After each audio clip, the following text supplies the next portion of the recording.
Hey everyone, Biscuit again, and in this video we're going to be taking a look at the high-grade 1/144th scale Iron-Blooded Orphans Gundam Bael. The Gundam Bael is used in the second season of Mobile Suit Gundam Iron-Blooded Orphans, and I have to say, for a high-grade IBO kit, this is probably one of the most simple ones in terms of accessories and even the build that you're probably ever going to do if you ever decide to get this kit. The build was really simple, it was really fast, it was enjoyable.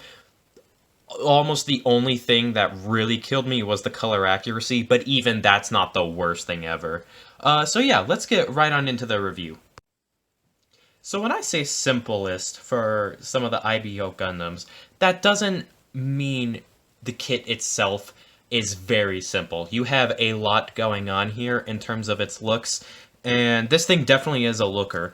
As for colors you get white for most of the body, and then you have a nice blue for a secondary color, and then you have white for the vent, and vents on the side right here, and that's all the yellow you're going to get. And then you get the very dreaded cheap injection gold for the swords. We'll get into that a little later. Now, as for stickers you get, let's bring out the sheet. You get 1 and 2, those are both for the eyes, so they are both separate, which is a little weird. And then you have 3 and 4 right here, which are both for the little blue sections on the V-fin. I opted to paint those because I hate those kinds of stickers. Absolutely hate them whenever they cover up a bit on the V-fin. Now, we go over here to 5, that is for the little power symbol on the crotch. 6 is the same one. These go for the little power symbol right here, and I actually quite like what they did. Instead of putting it onto the part, you actually put it onto, let me see if I can pull it out here, this yellow piece right here. You put it on, and then you put this part over it, so that'll immediately prevent any sort of peeling off the sticker. And I actually quite like the foil decals when used, for foil parts. And then all of the black ones right here, do not worry. They are just to cover up little sections that should be going through the inner frame, such as right here on the chest, on the legs, and I'm not entirely sure where the black triangles go. Yeah, I don't exactly know where they go. Even upon looking at the manual, I couldn't find it. I could also just be blind, I don't know. And then the final few that you get, these two right here, 11, those are both for the back of the legs right here. Those are for there. And then you've got the final two, which are 14. Those are for the little vents on the side right here. There is no part underneath it as well, so you will just have to paint it, which is a little annoying. So yeah, overall, color accuracy, yeah, I've seen worse. A lot worse. It's not the worst thing ever, and it's not the greatest thing ever. As for what you will need to paint, I only was actually able to pick out a few spots, mostly on the swords, if we're gonna take them out. That strip right there, that little recessed part, that needs to be the same dark gray as what the hilt is. And I believe that is actually it in terms of painting. I am looking at it right now. Yep, I believe that's it. Oh, I forgot to mention, you also get that as a sticker, which is unfortunate. You do not get it as anything else. So yeah, overall, color accuracy is actually pretty nice. Again, like, for how simple this kit is, I'm actually really surprised how color accurate it is. And the stickers also don't look half bad if you decide to use the foil ones. Alright, let's move on to the accessories. Now, this is the part where the kit gets very, very simple. You get 1 set of hands, which have been on it throughout the whole review, just 1 set of holding manipulators, and then you come over here. You get 2 of these swords, but they are in that terrible, let's see if I can focus on it here. Anyway. Yeah, these are in that terrible Bandai injection gold that looks super cheap. It looks terrible. You might want to paint these yourself if you want them to look good. The way you attach them in, you simply put them into the hand right there, and they hold okay. They look nice in the hand, but they do not hold in very well. They will not pop out, though, if you're just holding it like this, which is good. And in order to store them, you can easily slide it into the little sheath right here, There you go. It also stays in very nice, and that folds up behind the back. That is it for the accessories. You do not get a ton. I know, according to the box here, that this thing should come with a railgun, but Bandai decided to do the thing where, you know, that kind of put it in a little option set that you gotta buy separate. Yup, that sucks.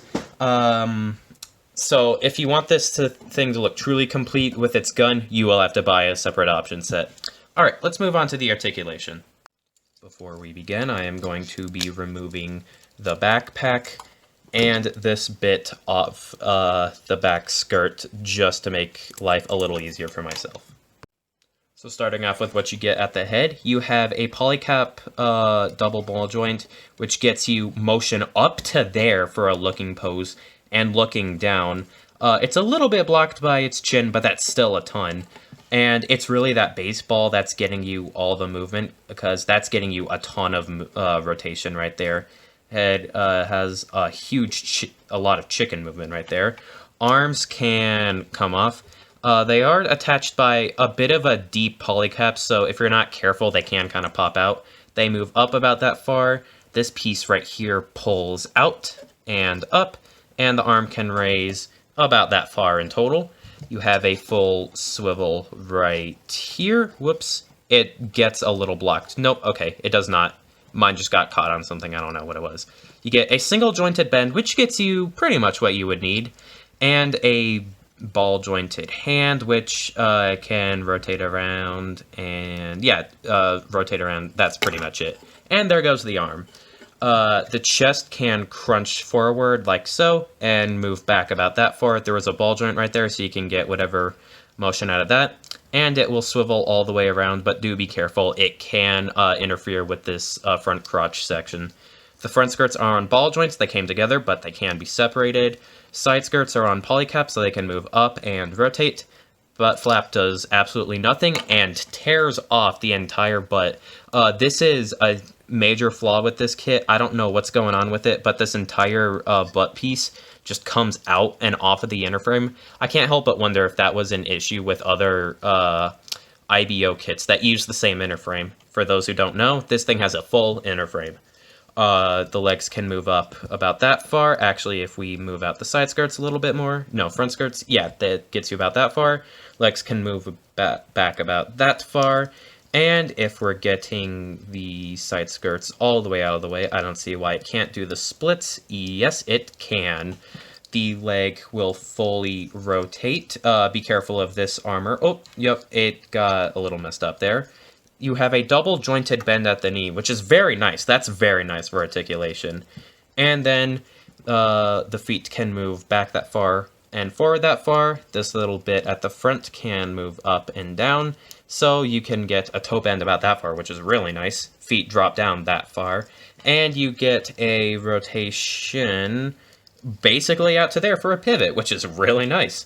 So yeah, the articulation on this thing is actually really nice. I quite like it. We have a bit more to talk about though, so let's move him to the side. Let's bring in this thing. This attaches into the butt, which has a polycap in it too. So that allows it to move up and down ever so slightly, like that. And then these parts can pull out all the way like so on a bit of a hinge.